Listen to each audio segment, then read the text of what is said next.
ไหนดูเอเลเฟนทำอะไรเอเลเฟนว่ายน้ำไม่หยุดใช่ไหมเอเลเฟนทำอะไรครับว่ายน้ำ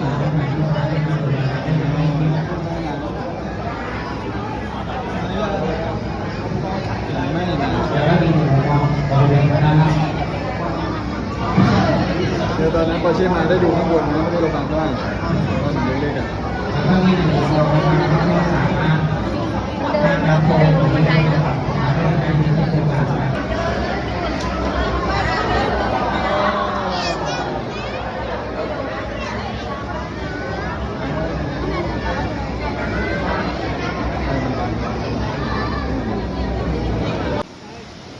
โอ้เขากินคอนเห็นไหมช้างแม่น้ำเจ้าช้างแม่น้ำ การสำคัญนักท่องเที่ยวในสินค้า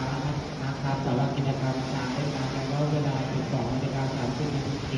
ตอนนี้ผ่านมาแล้วประมาณ 5 นาทีนะครับนักท่องเที่ยวท่านใดสนใจที่จะเข้าร่วมรับชมสามารถเข้าไปยังทางประตูทางโลเคชั่นในจังหวัดสุราษฎร์ธานีนะครับตามมาก่อนจะเสียจัดแจงในที่ไว้ที่นักท่องเที่ยวได้รับชมของข้อมูลด้วยกันว่าจะเป็นในส่วนของระเบียบที่นักท่องเที่ยวสามารถเลือกพื้นที่ในการ ช้างหน่อยที่คนว่ายน้ำ ให้ทำการจะอยู่บริเวณด้านล่างที่สามารถรับชมได้